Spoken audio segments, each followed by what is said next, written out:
Fernando Afonso Collor de Mello tem 66 anos, fez faculdade de economia. Collor nasceu no Rio de Janeiro, mas fez carreira política em Alagoas. Foi prefeito de Maceió e governador do estado de Alagoas.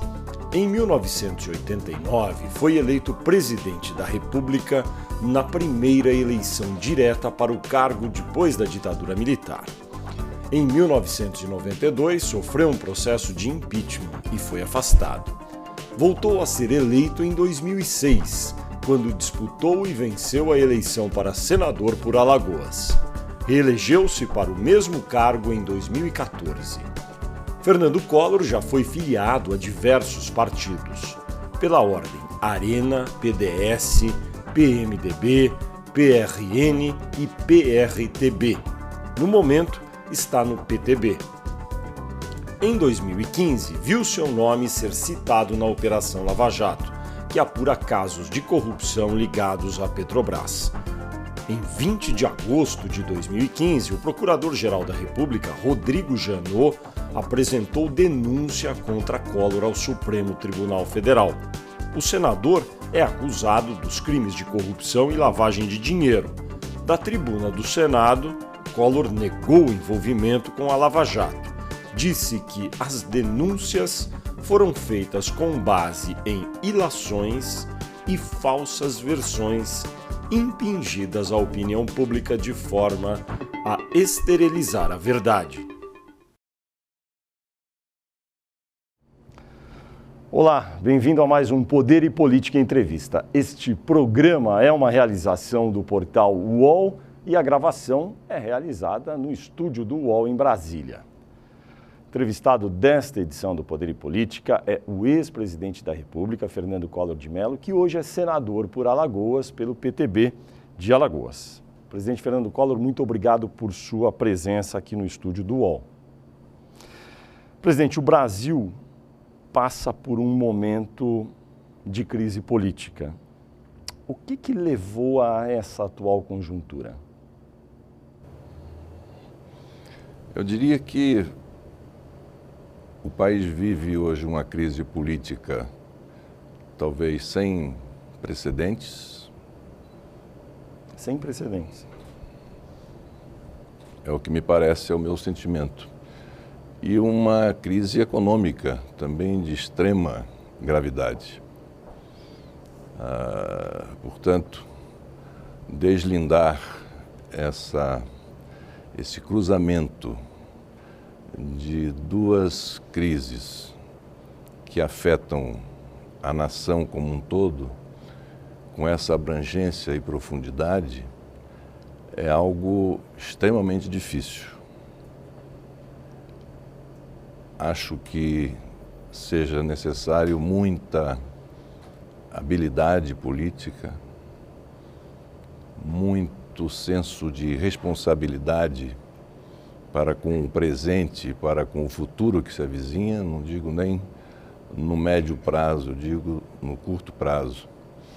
E para isso nós precisamos contar com lideranças que estejam dispostas a fazer esse trabalho.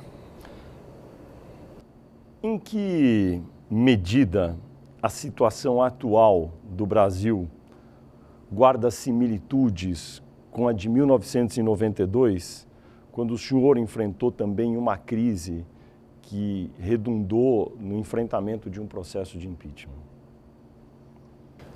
Há uma diferença fundamental entre os eventos que culminaram com o meu afastamento da presidência em 92 e com os eventos que hoje nos circundam. Em 1992, no campo econômico, nós tínhamos uma situação extremamente sólida. Nós tínhamos acabado de renegociar a nossa dívida externa, portanto, voltando a sermos parceiros confiáveis no sistema internacional. Nós tínhamos acabado de devolver os recursos bloqueados no Plano Econômico inaugurado em 1990. Foi a 18ª parcela, paga integralmente. Nós devolvemos todos os recursos que nós bloqueamos no início do governo, que alguns chamam de confisco, querendo agredir o vernáculo, porque o confisco parte do princípio de que você Toma e não pega devolve. algo e não devolve. Isso foi devolvido até o último centavo, com juros acima dos praticados naquele momento. E nós tínhamos as bases macroeconômicas extremamente sólidas. Nós tínhamos uma execução do orçamento absolutamente superavitária. Nós tínhamos uma coordenação fiscal absolutamente severa. E isso tudo fez com que a economia brasileira, o nosso legado, quando do meu afastamento, proporcionasse o que veio a se chamar posteriormente de Plano Real. Sem essas bases, não haveria nenhuma possibilidade de se implantar um programa, um plano econômico como aquele. Diferentemente de hoje, em que a economia não está exatamente como nós pudéssemos sequer dizer controlada. Mas não obstante, em 92, a inflação ainda não estava controlada. Sim, a inflação, mas nós tínhamos passado de um patamar de uma inflação de 86% ao mês para uma inflação de 20%, 23% ao mês, né? Mas isso não implicava, apesar da inflação ainda estar alta, isso não implicava em nenhum desajuste orgânico da economia. A economia estava bem, estava caminhando bem. Crise política, ela também eu não detectava crise política, até porque 15 dias, 10 dias antes do meu afastamento, medidas minhas de governo eram aprovadas no Congresso Nacional. E o que houve naquele momento, e que diferencia do momento de hoje, é que todo esse processo que culminou com o meu afastamento, ele foi moldado de forma a acontecer 3 ou 4 dias, como de fato aconteceu, antes das eleições municipais de 1992, no dia 3 de outubro. A votação pela Câmara do meu afastamento foi no dia 29 de setembro e no dia 3 de outubro foram realizadas as eleições municipais. Então isso contribuiu decisivamente para que a Câmara se posicionasse da forma como se posicionou. Então, eu acho que há diferenças aí fundamentais, há diferenças no que tange também ao relacionamento com a classe política, com as lideranças partidárias. Esse afastamento que está havendo do governo e que está se agravando ao invés de ser diminuído esse afastamento, preocupa extremamente. Afastamento entre o governo e os partidos políticos que o apoiam. E os partidos políticos, a classe política. E no fundo, isso... Mas não foi muito parecido na sua época, presidente? Não. Na minha época, no final do processo, o PMDB, por exemplo, representado pelo Dr. Ulisses Guimarães, que ele, pressionado por São Paulo, pressionado pelo governador de saudosa memória, Orestes Quércia, ele mudou a posição dele. Ele saiu de uma posição contrária a qualquer movimento que redundasse no afastamento do presidente da República. A decisão esta que ele me comunicou no café da manhã, de que participamos no Palácio da Alvorada, com a presença do então ministro da Justiça, Jarbas Passarinho, para uma posição de apoio ao movimento que estava já nas ruas, pedindo a minha saída da presidência da República, né? Então, mas isso foi no final, já chegando muito próximo das eleições. Mas a relação era muito boa, a relação era com os partidos muito fluida. O problema que nós vivenciamos hoje é fundamentalmente um problema desse presidencialismo de coalizão, que no meu entender, salvo o melhor juízo de outros, não funciona. que o presidencialismo de coalizão é um sistema de governo gerador de crises semestrais. Não há nenhuma possibilidade de se manter um governo estável num sistema presidencialista com um presidencialismo de coalizão. Como se construir uma maioria dentro do presidencialismo de coalizão, vamos dizer, na Câmara dos Deputados, onde existem 27 ou 26 partidos ali representados? Como? É melhor dar o poder ao parlamento. Daí a questão do parlamentarismo, não é? Que é uma ideia que eu venho defendendo, que é uma proposta que eu venho defendendo há muito tempo, juntamente com outros parlamentares, para que seja instituído no Brasil. Mas parece que não é da tradição brasileira assimilar bem o que seja viver sob um regime parlamentarista. Se o senhor me permite, em 92, gostaria de voltar um pouco para aquela conjuntura e depois fazer a ponte agora com a sua presença aqui, me ajudar a entender os pontos de sobreposição entre esses dois momentos. O senhor disse que era diferente. Mas quando o presidente da República está enfrentando uma situação difícil como a atual, a presidente Dilma Rousseff enfrenta, existe uma tendência do governante ter uma atitude mais ensimesmada e, às vezes, não ter uma capacidade completa de fazer a análise da conjuntura? Sim. Como é que o senhor sentiu isso? Sim. A diferença fundamental é que a presidenta, ela é uma pessoa que nunca vivenciou a política partidária, nunca militou na política partidária, nunca exerceu nenhum cargo público.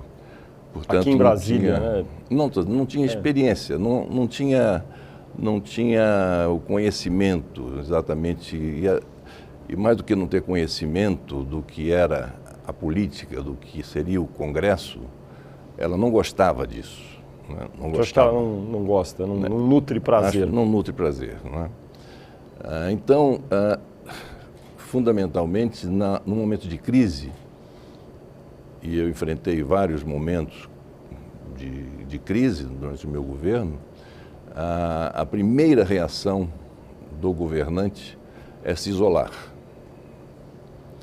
É se isolar e tomar as decisões de forma solitária e achar que aqueles que estão ao seu redor não estão ajudando de forma conveniente ao momento. Isso aconteceu com o senhor? Aconteceu. Mas aconteceu comigo, mas em seguida eu reagia contra isso. Como assim? Procurava fazer, porque eu sou de uma família, enfim, terceira ou quarta geração de políticos, né? Então, eu já tenho esse mecanismo que funciona automaticamente dentro de mim mesmo, né? Então, embora... É como se o governante tivesse que saber que ele não é o seu melhor conselheiro naquela hora. Exatamente isso. Exatamente isso. Teve um detalhe, por exemplo, que, contrariando o meu desejo, mas eu cedi aos apelos que foram feitos, que foi no momento em que houve uma solenidade no Palácio do Planalto, dos taxistas, estavam todos eles lá presentes e tal, e eu não disse ao cerimonial que não falaria, como não terminou a cerimônia, eu saí e não falei.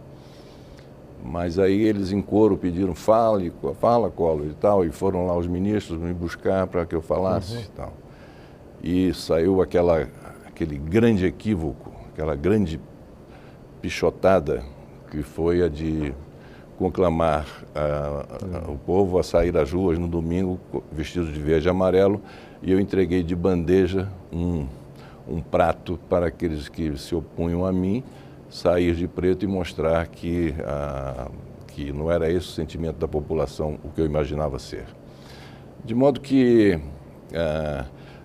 é muito difícil o presidente da República, nesse sistema em que nós estamos vivendo, fugir de tempos em tempos dessa caída num erro de se isolar, de não escutar, de não ouvir, de não se entender. E eu acredito que esse seja o erro primordial desse governo. O governo é mais ou menos como aquela figura que contam do sapo, que se coloca numa tigela de água e em cima de uma fonte de energia, de fogo, né? Um bico de gás, e o sapo está dentro da água, e a água vai esquentando, vai esquentando, vai esquentando, e o sapo fica aguentando tudo aquilo. Até que a água ferve e o sapo não sai dali e morre. Quando você, na água fervendo, você coloca o sapo dentro da água fervendo, o sapo pula imediatamente. Mas quando ele está dentro da água e a água vai esquentando, aos poucos, ele não se apercebe do perigo que está correndo. Então, acho que esse é mais ou menos o problema que esse governo ele vem passando. Ele não está escutando, não é de agora, não é de agora. Ele não está escutando já de algum tempo. Mas no seu caso, lá atrás, teve um momento de inflexão que o senhor acredita, olhando em retrospecto, que teria sido possível fazer alguma coisa para evitar o desfecho que houve? Havia várias medidas que poderiam ter sido tomadas para evitar o desfecho. A primeira delas teria sido evitar a constituição da CPI. Seria extremamente simples para mim, naquele momento, evitar que a CPI fosse instalada. Ela foi instalada com o meu apoio e o apoio da minha base, por sugestão de algumas pessoas próximas, dentro do governo, próximas a mim. Quem foram os conselheiros principais? Isso está no meu livro, quando for publicado, vocês tomarão conhecimento. Mas, e passando por aí também um melhor tratamento aos deputados, aos senadores. Eu os recebia 2 vezes por semana, às terças e quintas-feiras. Eu deixava a minha agenda livre, ou na parte da manhã ou na parte da tarde, para os parlamentares, todos aqueles que quisessem falar comigo. Podiam ir ao Planalto, falar com o presidente da República, ir ao Planalto e eu recebia. E mesmo assim, isso não era suficiente, porque... Foi tardio, talvez? Eu não digo tardio, foram várias questões que se misturaram, né, naquele momento. Talvez o excesso também de juventude, né, porque tinha 40 anos de idade, vinha de uma eleição vitoriosa, primeira eleição depois de quase 30 anos, sem que o povo tivesse oportunidade de votar no seu presidente, e vencendo a eleição de todos os cabeças coroadas da República. Então, talvez esse sentimento que se apoderou de mim logo de início, de que nós poderíamos resolver o problema brasileiro do dia para a noite apenas apertando um botão, tenha sido entendido por mim de forma exagerada. E com isso, esses equívocos foram sendo cometidos no relacionamento com o Congresso Nacional. Do jeito que o senhor fala, o senhor disse uma frase aqui, que esta é uma crise política sem precedentes. Sem precedentes, portanto, muito grave. Estamos nesta crise atual já num ponto de não retorno, como se diz, ou não? Olha, eu faço o diagnóstico e tenho receio de fazer a conclusão desse diagnóstico. É uma situação de extrema gravidade, porque estamos discutindo agora um dos temas que está aí na pauta do dia a dia do Congresso e da política, é a questão desse rombo, desse déficit no orçamento da União da ordem de 30 bilhões de reais. No mínimo. É o que apontam. E que, no meu entender, vai mais do que o dobro disso. Então, eu nunca vi isso na minha vida. Eu não tenho nem pela leitura registro de que algo parecido tenha acontecido, nem durante a minha existência. Isso é algo de uma temeridade absoluta. Mas vamos por partes, então. No caso do aspecto econômico orçamentário, que vem a ser esse déficit previsto para 2016 de cerca de 30 bilhões, que o governo pretende consertar por meio das medidas anunciadas, que dependem em grande parte do Congresso. O senhor acredita que o governo terá condições de aprovar pelo menos algo próximo àquilo que está apresentando? Do ponto de vista técnico, no meu entender, a solução para essa questão orçamentária, do ponto de vista técnico, a melhor saída técnica é a volta da CPMF. Porque é algo que o governo propôs. Imediatamente isso pode ser recebido, esses recursos, né? Enfim, há uma programação, não precisa da máquina arrecadadora para trabalhar, enfim, tudo leva, do ponto de vista técnico, a esta saída. Mas se esta é uma saída técnica, ela é, por outro lado, politicamente inviável. É inviável, na sua opinião? É inviável. Não há como Congresso passar não aprovará nenhuma medida, não estou fazendo nenhum vaticínio, apenas dando a minha impressão, fruto da minha vivência. Não há nenhuma possibilidade do Congresso Nacional aprovar as medidas de ajuste orçamentário para 2016 com essas medidas que estão sendo encaminhadas ao Congresso. Não vejo nenhuma possibilidade de serem aprovadas essas medidas. Se elas não forem aprovadas, a crise vai se agravar demais. É isso que eu disse há pouco. É sem precedentes porque eu tenho o meu diagnóstico, mas eu fico com receio de... Bom, e o diagnóstico é esse, o que vai acontecer? O senhor, pelo que viveu, pela sua experiência, é uma pessoa que, enfim, tem todas as condições de fazer esse diagnóstico. O seu diagnóstico é que já se chegou a esse ponto de não retorno, então?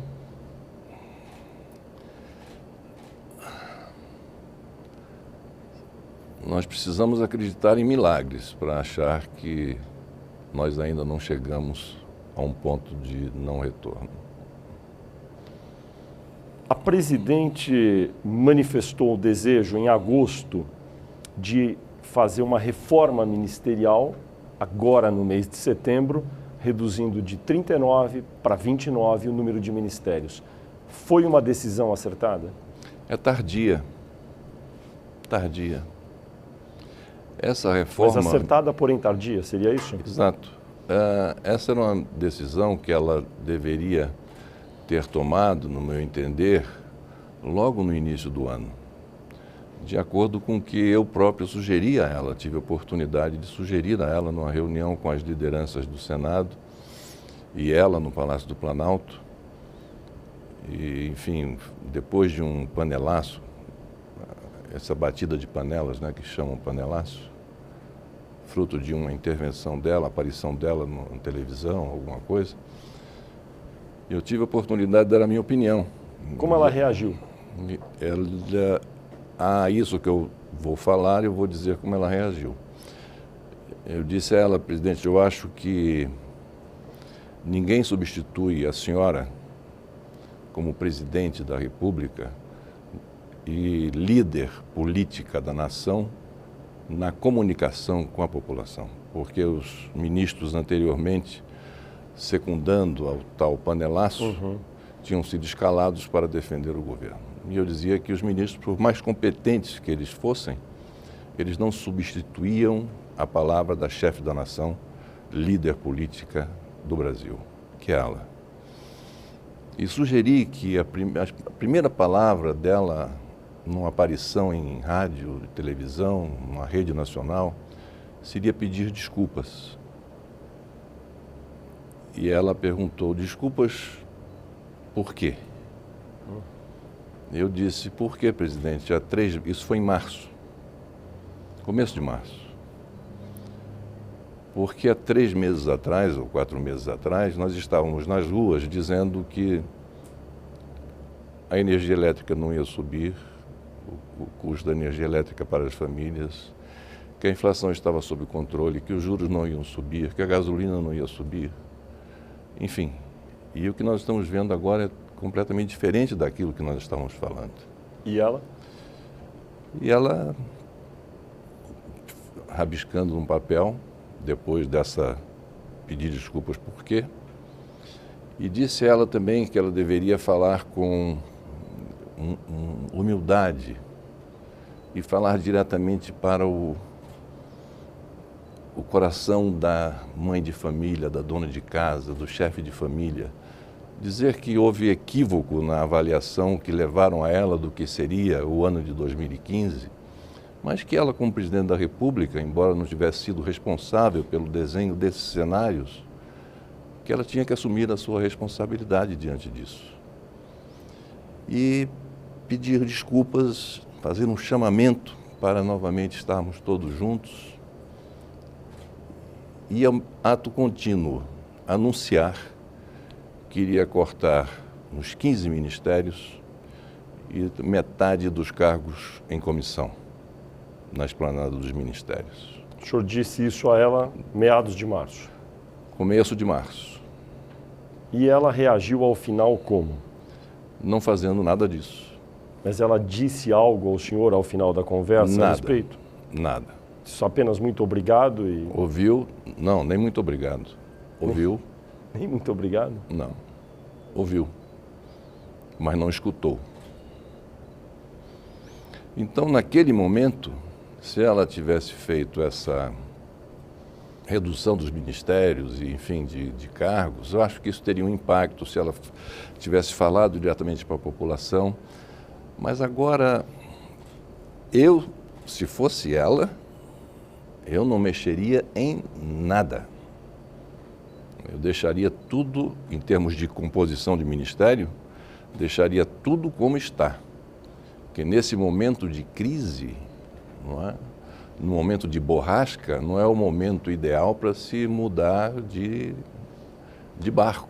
O senhor não teve uma experiência semelhante, que foi aquele Ministério dos Notáveis que o senhor tentou fazer num determinado período do seu governo? Que eu tentei, não, que eu fiz. O senhor fez? Não, ali foi uma mudança, não foi em função de nenhuma questão de crise, foi em função de um ajuste que eu precisava fazer no Ministério. É claro que o Ministério da Posse nunca é o Ministério do final do governo. Uhum. É normal que isso aconteça. Então, eu tinha 12 ministérios. Naquela época, haviam 3 ministérios militares, não havia o Ministério da Defesa. Então, na realidade, eu tinha 9 ministérios, contando mais os 3 militares, 12.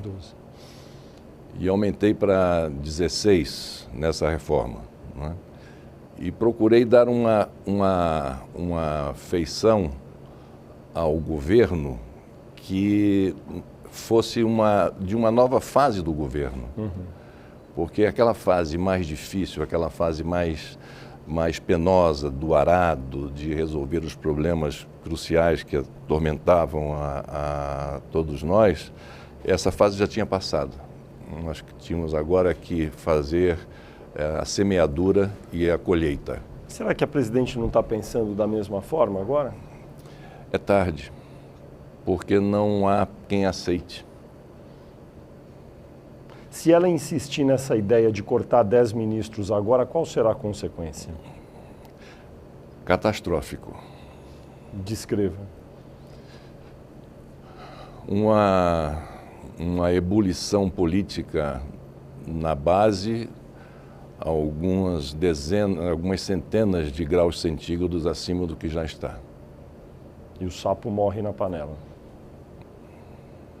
É a consequência natural. O que ela poderia fazer a esta altura, então? Esse é que é o drama.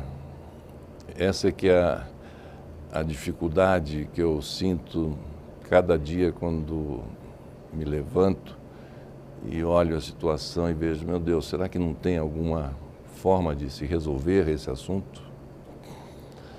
Ninguém pode governar, isso é no beabá da cartilha política, ninguém pode governar sem o apoio do Congresso. Ninguém.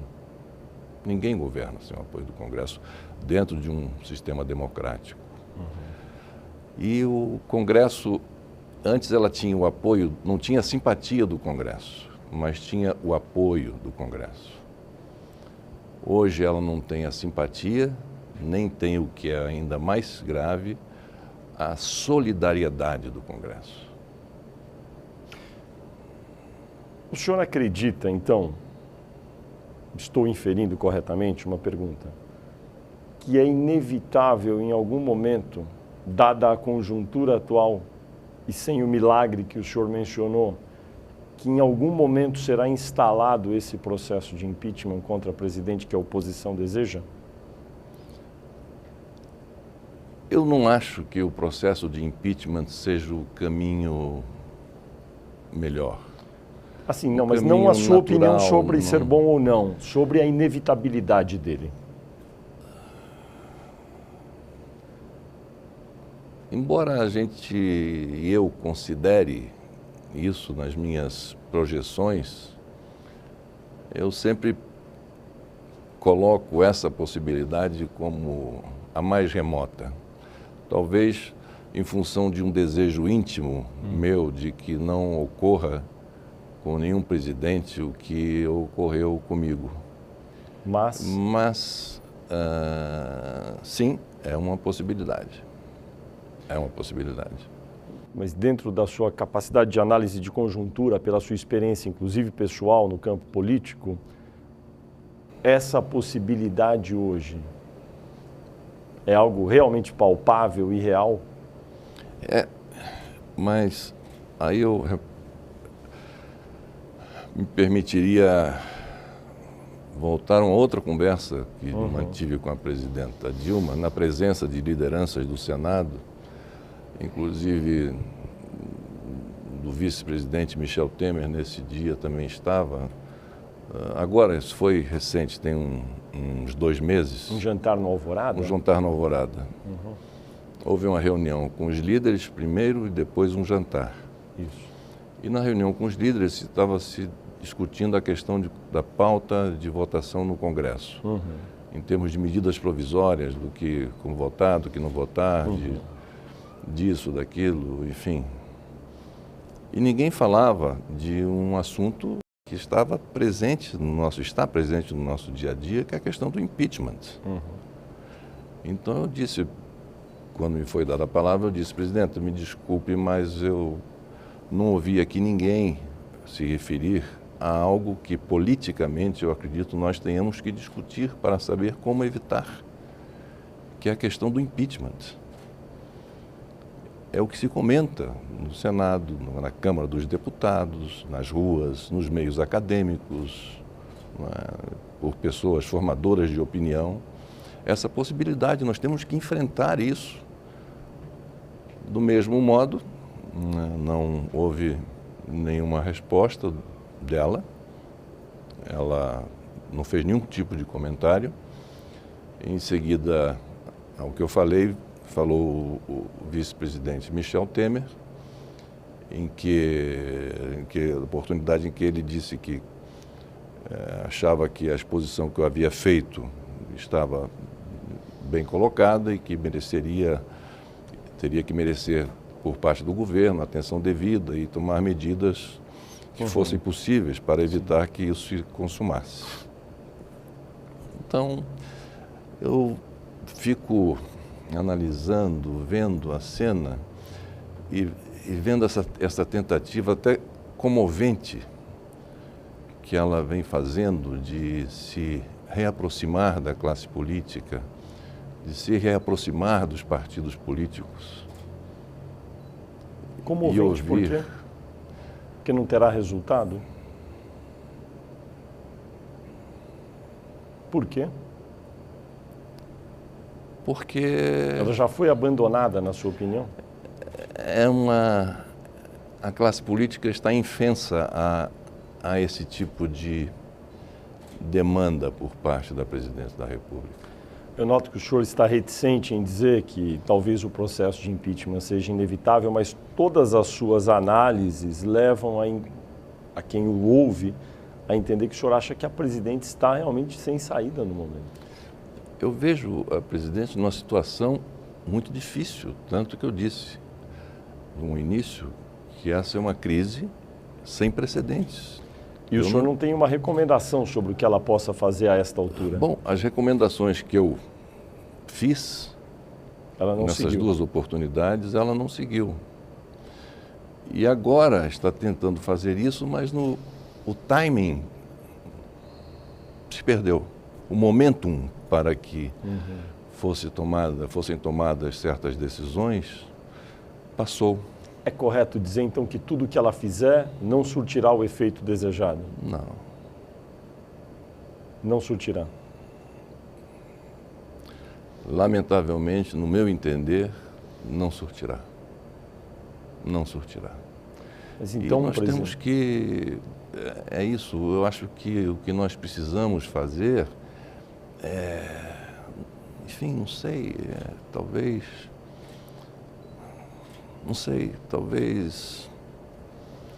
juntarmos-nos todos, né, a classe política, os partidos políticos, os principais partidos políticos, entenderem que essa é uma crise que não é uma crise que se restringe ao perímetro da Praça dos Três Poderes, mas que se estende aos 8 milhões de quilômetros quadrados do nosso país, que atinge todo mundo. Mas o senhor vê esse tipo de união acontecendo? Pois é, eu vejo o contrário.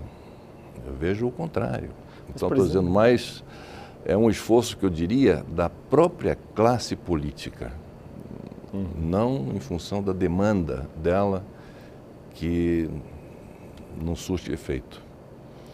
Quer dizer, no momento em que a classe política ela entender que a solução desse problema passa inexoravelmente, dessa crise terrível que estamos vivenciando, passa necessária e obrigatoriamente pelo Congresso Nacional e pela união de forças políticas, independentemente de ser simpáticas ao governo ou ex-simpatizantes do governo, ou dissidentes, ou de oposição ou não, entenderem que esse é um problema do país como um todo.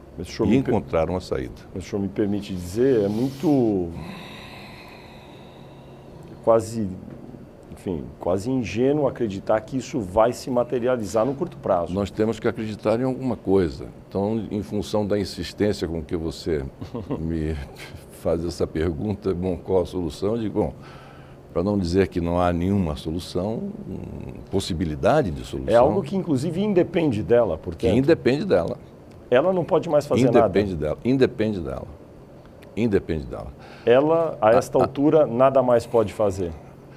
Qualquer ação dela no sentido de se reaproximar da classe política é uma ação que gera um efeito talvez contrário àquele que ela esteja desejando. Ou seja, ela até acelera o processo de impeachment e não o interrompe?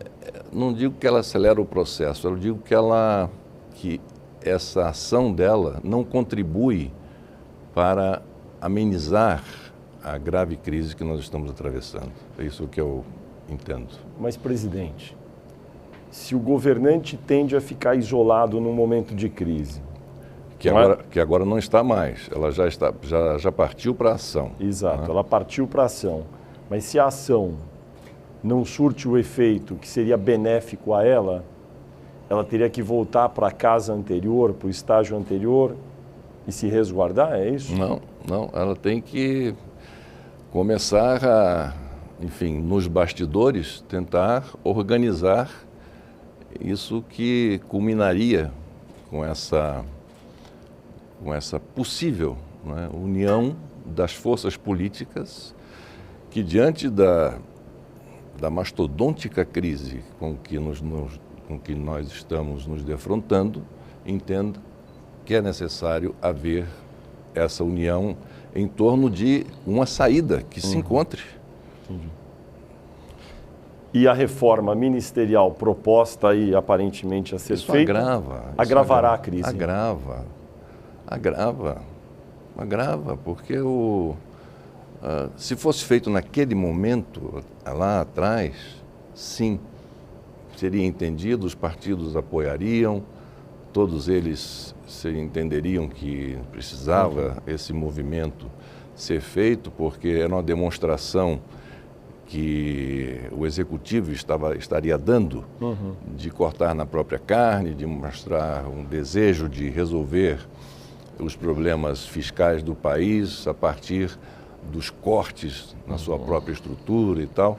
Mas esse momento hoje passou. Então, hoje, qualquer mudança no ministério, redução de ministério, significa desagradar a um contingente de partidos e de pessoas.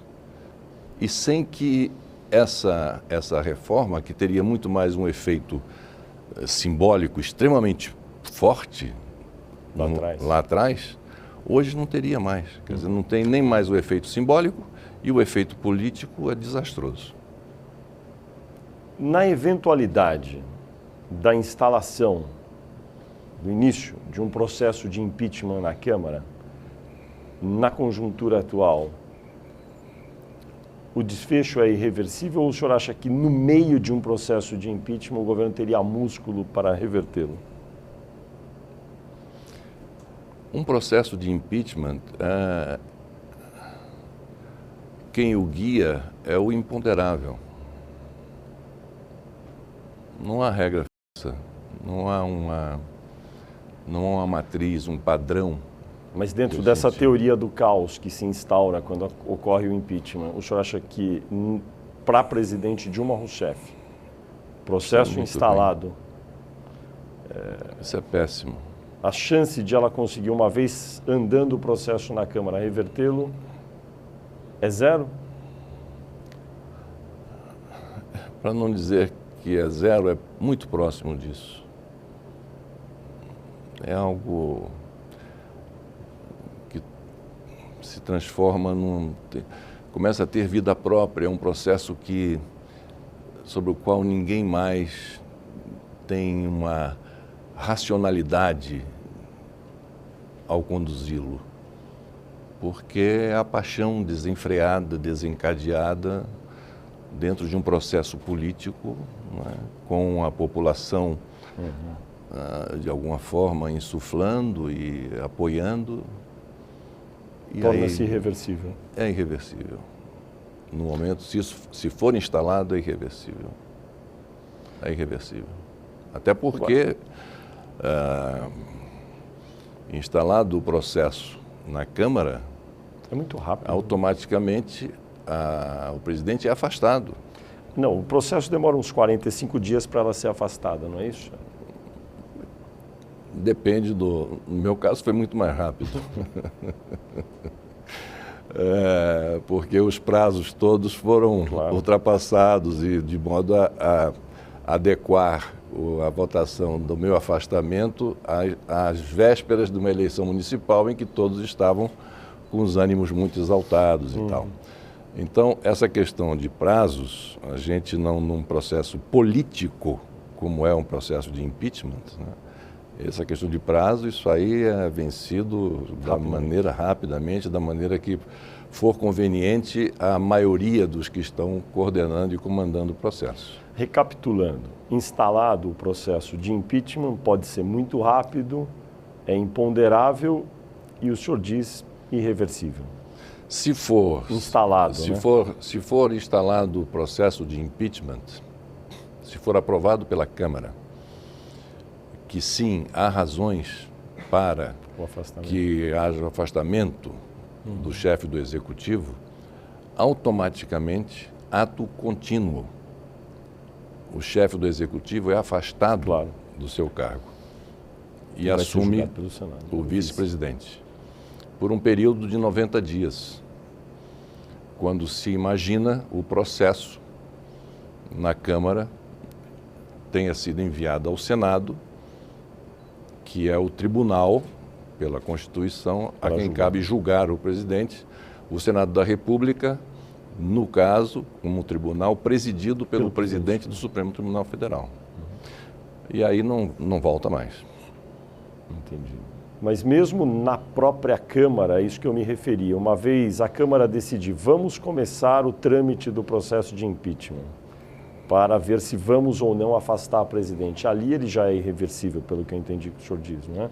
É irreversível no momento em que a maioria absoluta da Câmara vote para afastar. Para afastá-lo. E antes dessa votação, ali tem algumas semanas, ali entre decidir começar e votar, o senhor acha que também nesse período já fica muito difícil, irreversível, como o senhor disse? Né? Quando chega a esse ponto, há que se evitar que chegue a esse ponto. Agora, estamos muito próximos desse ponto, pelo que o senhor disse.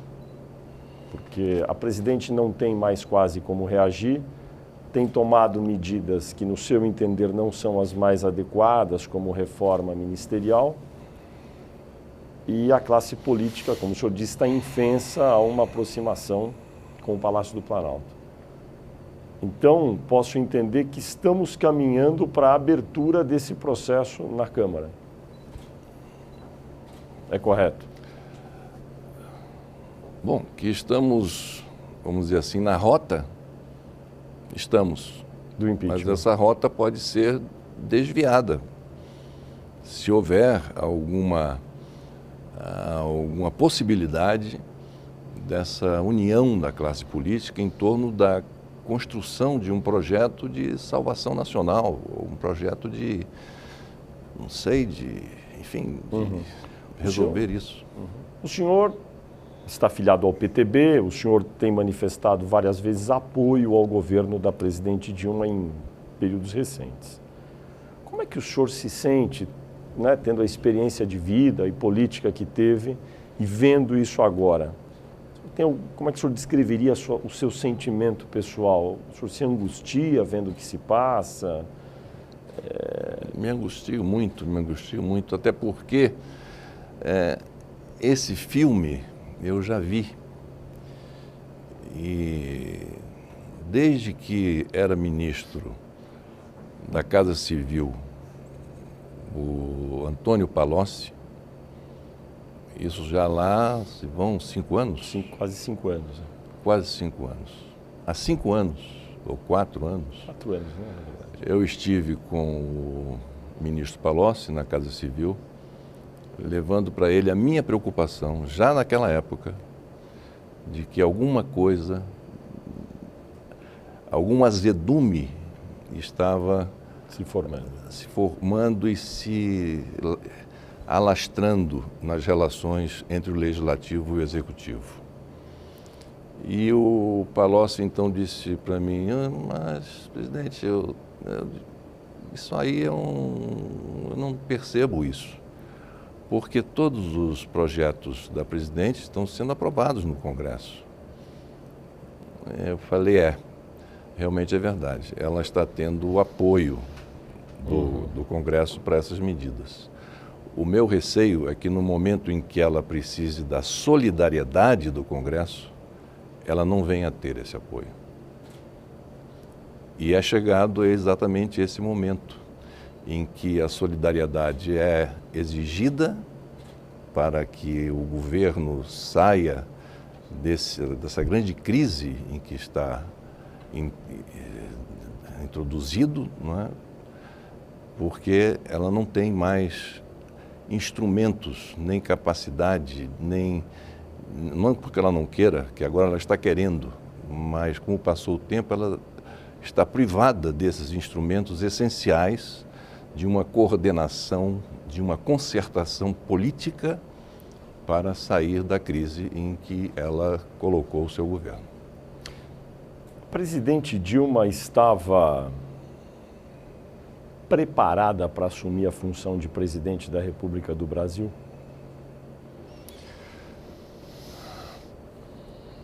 Eu cometi um erro de avaliação. No momento em que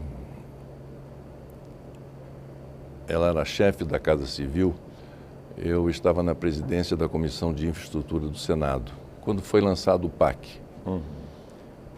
E eu me avistava com ela para tratar dessa questão das obras de infraestrutura, disso, daquilo e tal. E eu percebi uma mulher extremamente decidida, determinada, com capacidade de tomar medidas rápidas. Isso aqui pode, isso aqui não pode, isso aqui vamos estudar, daqui a 2 semanas eu respondo, e respondia e via. Ela, juntamente com a assessora dela e depois ministra, Miriam Belchior. Miriam Belchior. Também muito competente. Bom, e eu achei que realmente ela fosse a pessoa com esse perfil, não é, de administradora, de gerente, que talvez fizesse bem ao Brasil naquele momento.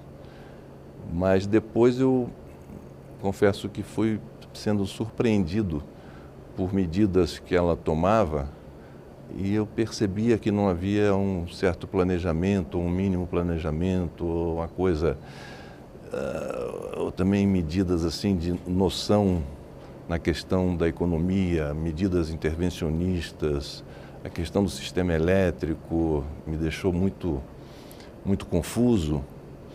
Enfim, e foi um erro de avaliação, porque ela, enquanto chefe da Casa Civil, ela estava bem, mas para a presidência da República, ela realmente, no meu entender, ela não estava preparada.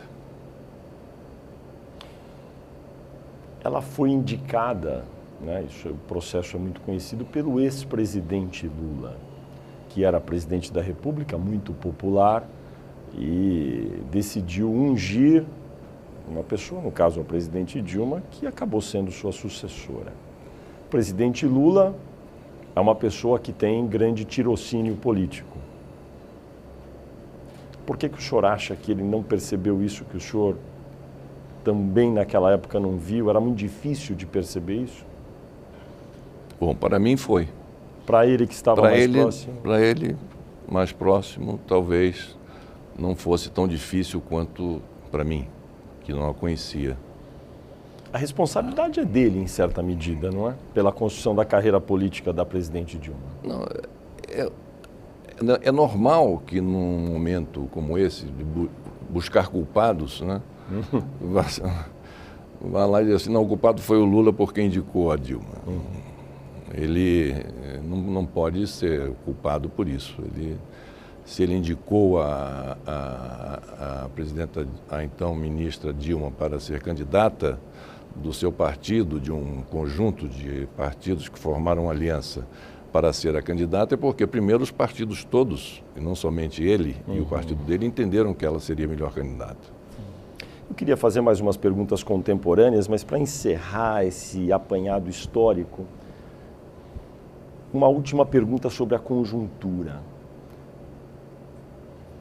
Se tudo continuar a ser feito como está sendo feito, o presidente querendo fazer reforma ministerial, dificuldade para aprovar CPMF, quanto tempo o senhor acredita, melhor do seu juízo, 90 dias. Para que se instaure algum processo ali na Câmara?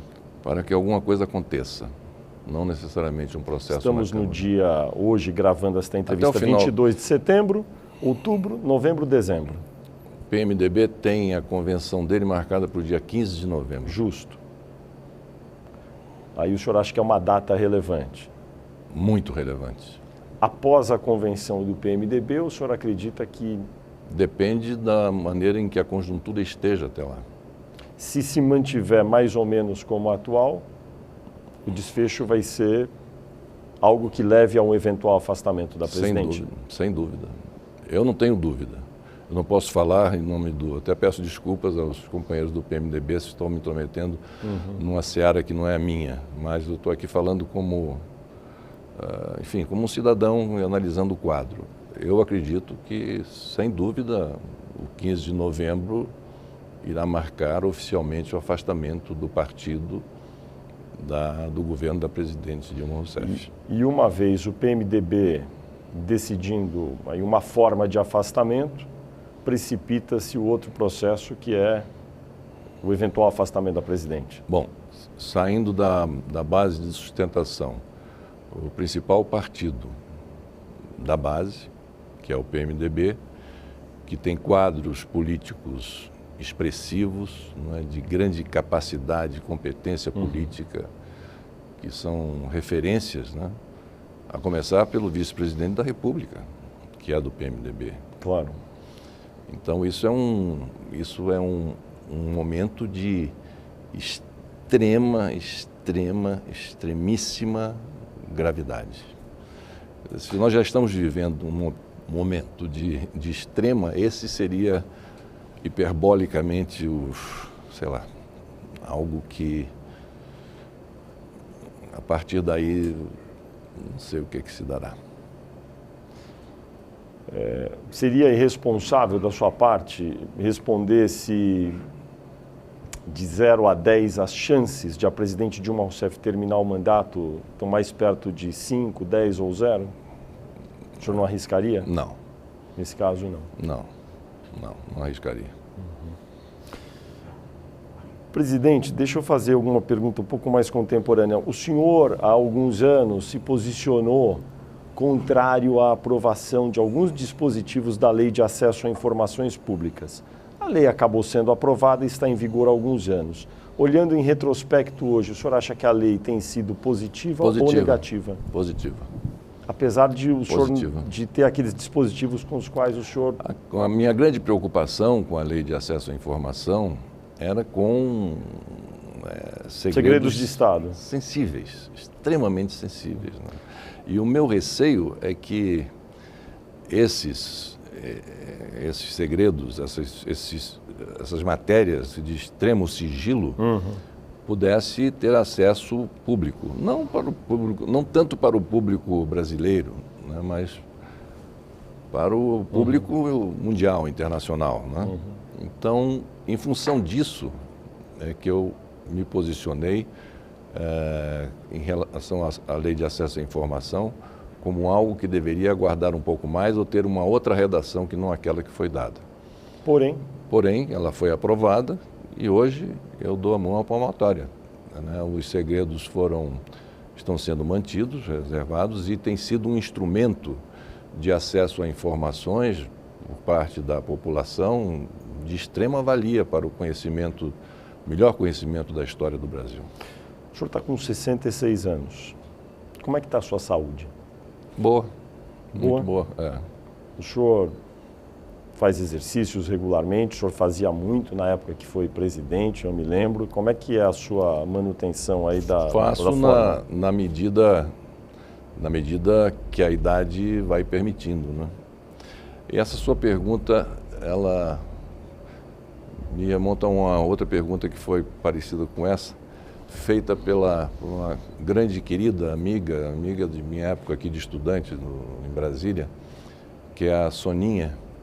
Hoje eu acho que ela está no escritório da Bahia, né? Alguma coisa assim. Ela está assessora do ministro Jacques Wagner da Defesa. Está como assessora. E num domingo determinado, quando eu saí para a minha corrida, ela chegou para mim e disse assim: presidente, é verdade que o senhor está com AIDS? Eu me lembro dessa pergunta.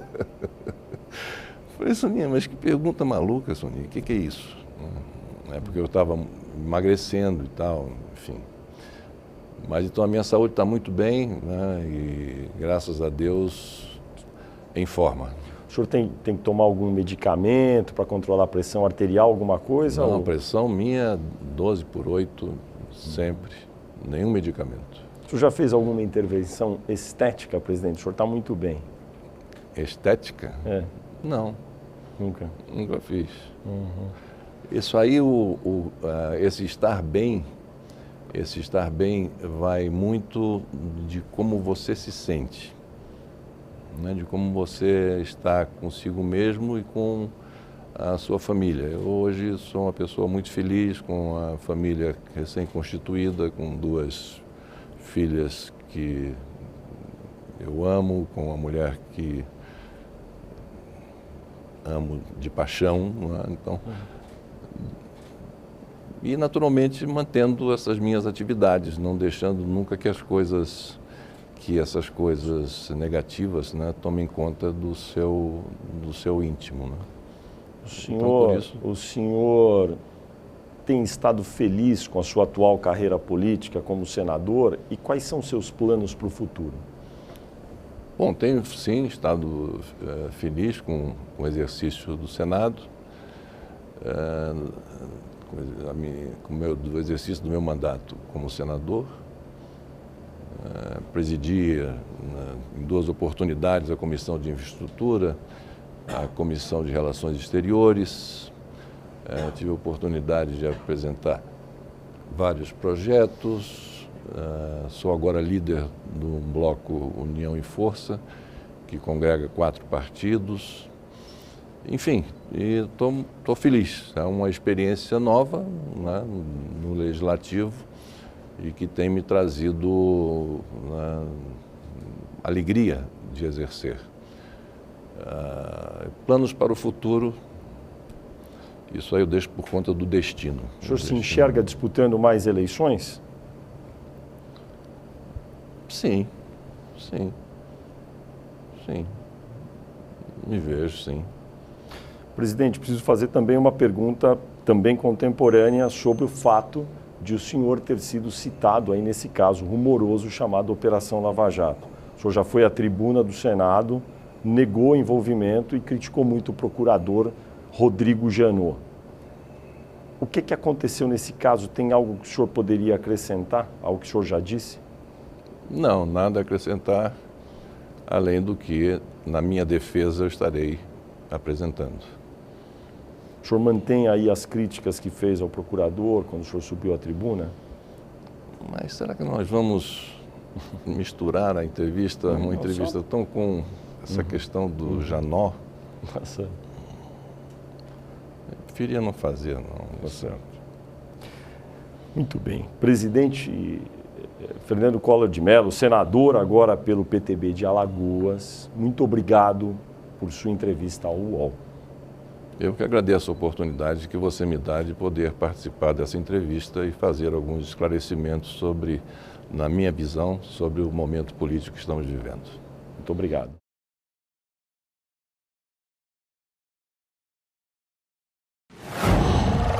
UOL.